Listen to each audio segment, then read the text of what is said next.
agricole. Aujourd'hui, on s'occupe de ça.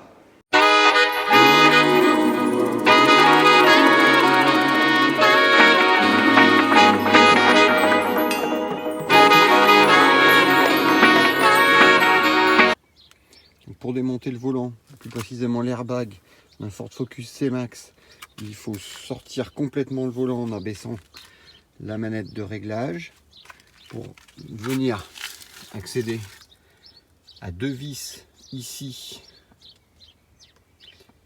et ici afin d'enlever la coque inférieure, puis venir pousser de part et d'autre avec un tournevis plat ici et elle-même de l'autre côté pour enlever la coque supérieure afin d'accéder au système de démontage de l'airbag.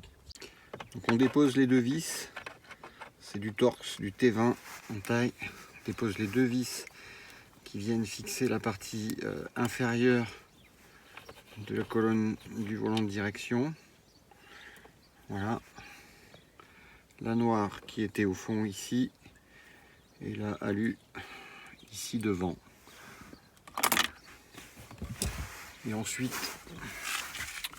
on vient appuyer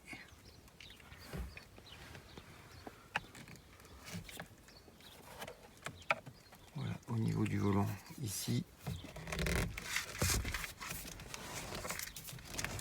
Et on fait pareil de ce côté. Voilà, pour faire sortir le capot supérieur du volant. Pour faire sortir le capot supérieur du volant, il faut arracher cette partie-là. Voilà, on va remettre le volant comme ça. Il faut sortir cette partie-là du tableau de bord qui est clippé tout simplement.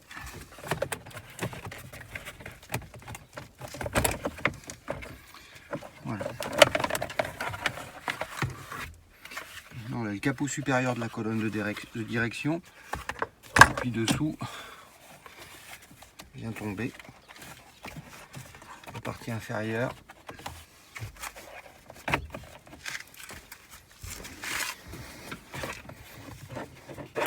Comme ceci, qui nous permet d'accéder au commodo, au branchement de commodo,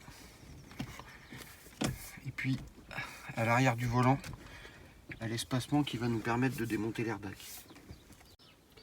Donc là au passage on voit le commodo, l'essuie-glace, le système de secours pour démarrer le véhicule avec le transpondeur ici. Et de l'autre côté on a la même avec le commodo de clignotant, les branchements de commodo. Puis je vais essayer de vous montrer, je ferai ensuite. On est très très près, donc ici on a le trou dans lequel il va falloir qu'on vienne introduire le tournevis pour faire sauter le ressort et déclipser la partie centrale du volant. Voilà, donc ici toute cette partie centrale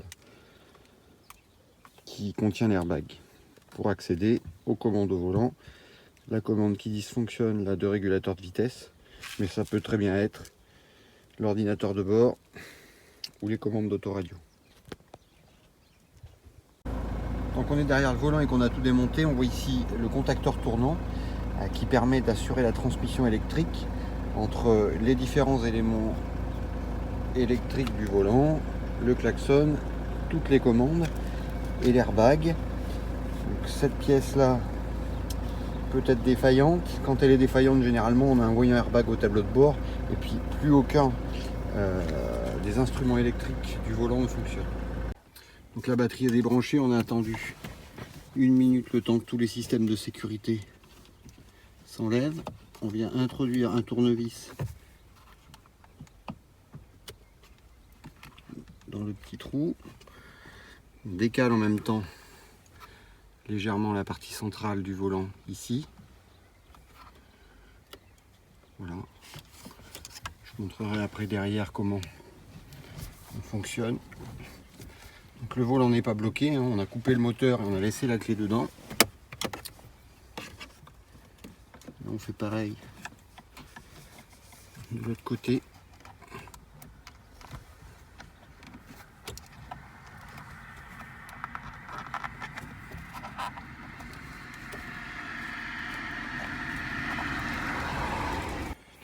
On enlève l'airbag. Deux choses, le centre du volant, deux choses sont à débrancher. Donc la prise d'airbag en premier. Voilà, comme ça, en appuyant de part et d'autre là de la prise. Et puis la prise de commande au volant qui est à débrancher avec un petit tournevis.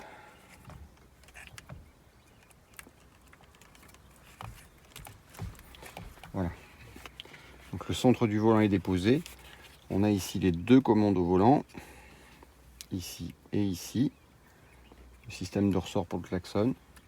Et là on accède directement au volant avec l'écrou de fixation du volant. Derrière le contacteur tournant.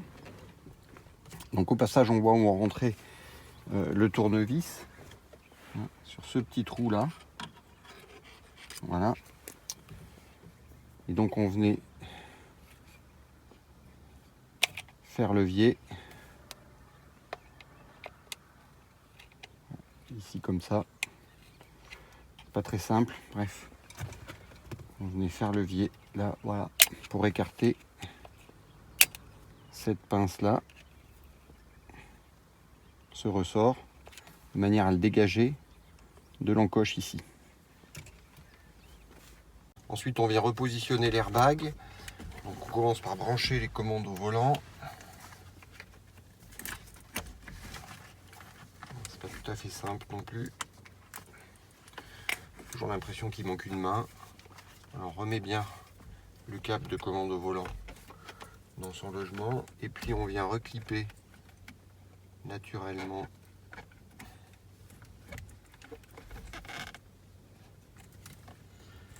l'airbag. Voilà, comme ceci.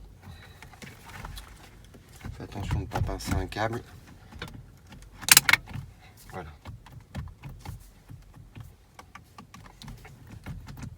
L'airbag est reclippé correctement.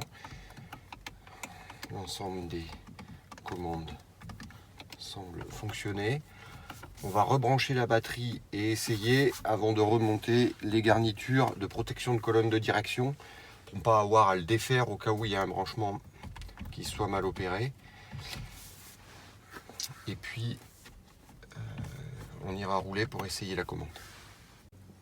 Donc la batterie est rebranchée, on va maintenant vérifier que toutes les commandes remarchent et que le voyant airbag s'éteint, enfin que tout fonctionne bien.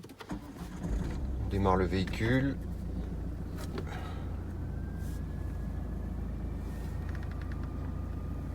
Voilà, les voyants sont éteints, le klaxon fonctionne, l'ordinateur de bord aussi. Au niveau de l'autoradio, les commandes fonctionnent. On va pouvoir remonter donc l'habillage de la colonne de direction et puis aller faire un tour pour vérifier que le problème venait bien de la commande de régulateur limiteur de vitesse. Pour remonter les protections de colonne de direction, on fait tout à l'envers de ce qu'on a fait au départ pour le démontage. On ressort la colonne de direction, voilà, comme ceci. On replace la partie inférieure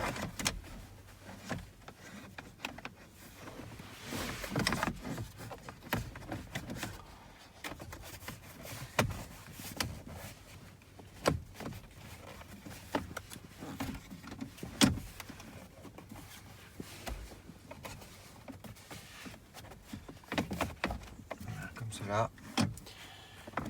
Puis on va venir visser donc par l'intermédiaire des deux vis ici et ici, et ensuite on remettra le capot supérieur. Donc ensuite la partie supérieure du cache, il faut venir mettre cette encoche là dans l'encoche ici.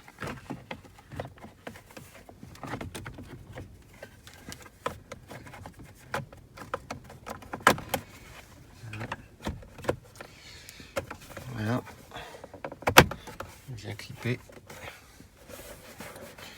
vérifie que tout est ok, et puis ensuite on vient tranquillement clipser la partie supérieure là.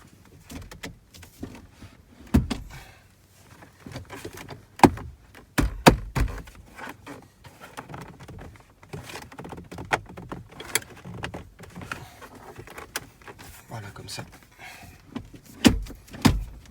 Et là on n'a plus qu'à régler le volant.